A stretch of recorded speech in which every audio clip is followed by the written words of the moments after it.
Ink Ribbon.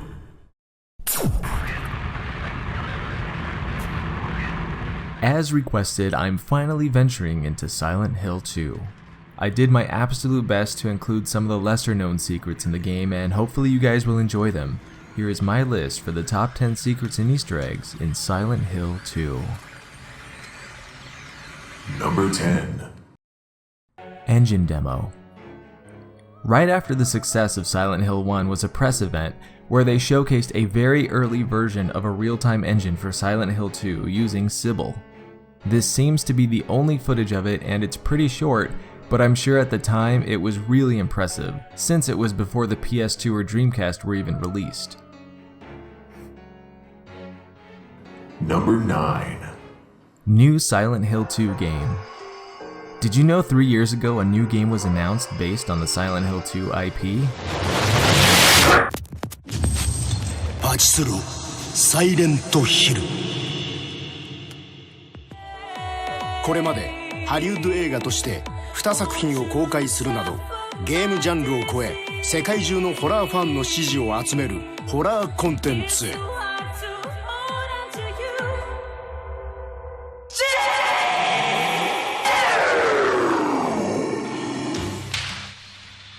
Oh, did you forget that Konami owns Silent Hill? Yeah, this is Konami's main focus now, pachinko and mobile games. Maybe you'll get a Silent Hill mobile game in the future, but for now you can enjoy seeing James in over-the-top action pachinko scenes.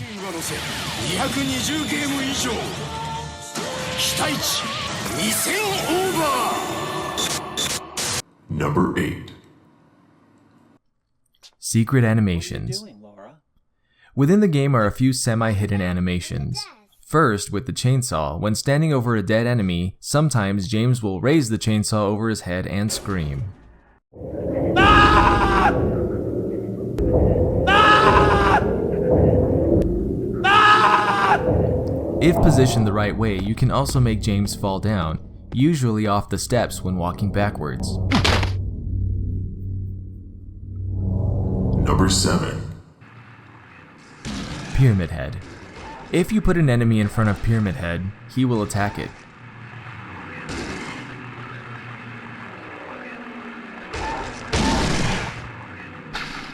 Pyramid Head is only canon in Silent Hill 2.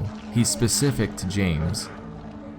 You don't ever actually have to fight Pyramid Head until the very last battle. He's completely optional up to that point. Every encounter with him you can just wait or avoid him until a timer goes off and then he will leave. Pyramid Head has a lot of symbolism, which I'm sure if you're a Silent Hill 2 fan you already know about. But one of the biggest things about him is his shape being a little phallic and representing James's sexual frustration. I don't want to get too into it because I know there's people who haven't played the story, and if you're one of those people, you really need to play this game because oh my god. And that's also why he's raping everybody all the time.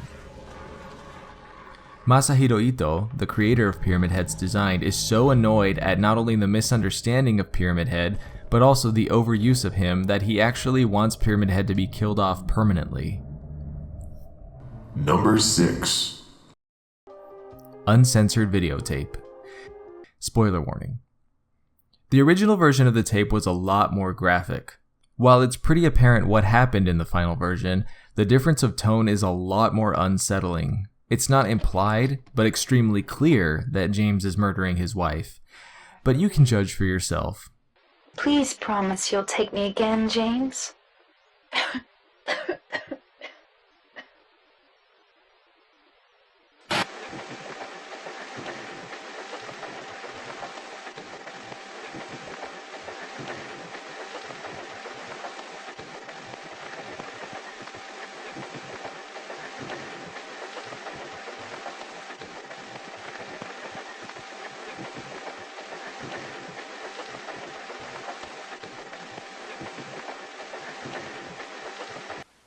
Please promise you'll take me again, James.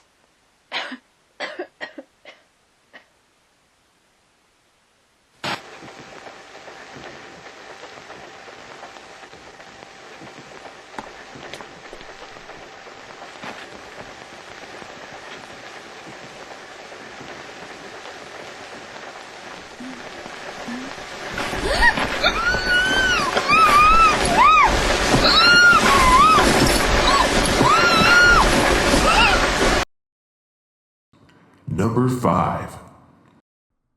Movie references. All of the characters in Silent Hill 2 were named after specific characters in specific movies. The name Mary came from Mary Ann Nichols and Mary Jane Kelly, Jack the Ripper's first and last victims. Okay, maybe that's not a movie, but considering her face is modeled after Cameron Diaz and her outfit was worn by Christina Aguilera at the 1999 Teen Choice Awards, we'll call it even. Eddie's name was taken from Eddie Murphy, back when he was written as a pleasant and optimistic character. Angela was taken from Sandra Bullock's character in The Net, and Laura is from the novel No Language But a Cry by Richard D'Ambrosio. And speaking of novels, the story of Silent Hill 2 is actually based on the book Crime and Punishment. Bonus thing for you guys is that the layout of Silent Hill 2 is believed to be based on San Bruno, California, to a certain extent. Number 4. Power surge. While working on the game, there was apparently a pretty serious power surge that ruined a computer's hard drive, causing some content to be lost and ultimately cut from the game. Among these were the Otherworld Hospital, which had to be remade, a much more interesting historical society, which would explain why the final one in the game is so dull, and a scene that was going to be cut anyway. Apparently, there was a scene with Eddie that made test viewers almost vomit, which did not sit well with the management at Konami, so it was going to be scrapped. After the hard drive was damaged and the scene was lost, the developer saw it as an act of God and just let it go. As to what the scene was, there are people on several forums saying it was most likely the scene where he's puking in the bathroom, but I guess we'll never know. Number 3. Mary. As mentioned before, the 1999 Teen Choice Awards Christina Aguilera outfit thing is still up for debate. People aren't sure if it was a ripoff or if it was an homage, and there's also the chance that it could have been a popular fashion design floating around or something like that. Another interesting thing about Mary is her butterfly tattoo. In a lot of cultures, butterflies tend to signify rebirth, which goes very well with the whole theme of the game. In the Born from a Wish scenario that was added later where you get to play as Maria, you'll note that she actually has memories of Laura, which even confuses her. Just like in the first game, when you get to Mary as the final boss, if James shows her that he has no bullets or ammo, she will automatically die. Number 2. James. There are several references to James being an alcoholic, and there's suggestion that he actually drove to Silent Hill while drunk. The movie Jacob's Ladder inspired the entire Silent Hill franchise, and James is actually wearing the same jacket as the main character, Jacob Singer, in that movie. Guy Seehee, the voice of James, is a very big fan of the game and even reprised the role of James for a Silent Hill 2 fanfiction. He also has his own YouTube channel with behind-the-scenes videos shot by his wife during one of his motion capture sessions. Ooh, I remember how Mary liked to play the piano. She wasn't very good at it, but I love to listen to her play. Number 1. Canon Ending. Did you know the dog ending is actually canon?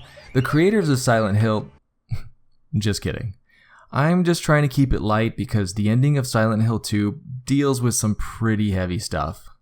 Okay, technically there is no canon ending, and hopefully I don't start arguments in the comments, but it is widely believed that the Leave ending is the canon one for many reasons. Now, a lot of people believe that the In Water ending was the true ending, but there's a lot of variables that can change your view, specifically what you believe James's motives were. One of the biggest reasons the In Water ending doesn't hold water is because of James's stance on suicide. When he meets Angela wielding a knife, he is very vocal about the fact that suicide isn't the answer. Also, while it is considered cruel and horrible in America, what James did to Mary, followed by killing himself, would be very common if he was Japanese. Shinju, or family suicide, usually occurs when a family member will murder all other family members and then commit suicide via a car crash. Since James isn't Japanese, I'm not sure why he'd do it that way. There are a lot of people who think that James was dead the whole time or that the events of the game didn't actually happen, but both of those have been confirmed as false theories. One thing that is confirmed is that Mary isn't in the trunk but actually in the back seat, confirmed by Ito himself, which again is common in that particular method of family suicide. My personal 2 cents is that everyone seems to ignore the fact that James may not have gotten away with what he did. He could be wanted for murder, which would be a good motivation for him to repent for his sins by leaving Silent Hill to turn himself in. But now we're getting into that Silent Hill 2 theory death loop, and I'm going to stop talking now or we will be here all day. If I missed anything in this video or you'd like to add your own knowledge, leave it down in the comments. If you like horror games, then I invite you to check out the horror game I'm developing called Who Could That Be?, coming soon to Steam, itch.io, GameJolt, and more. Also, don't forget to check out the community tab where you can vote on future videos. I'm Kai Morgan, and as always, thanks for watching Ink Ribbon.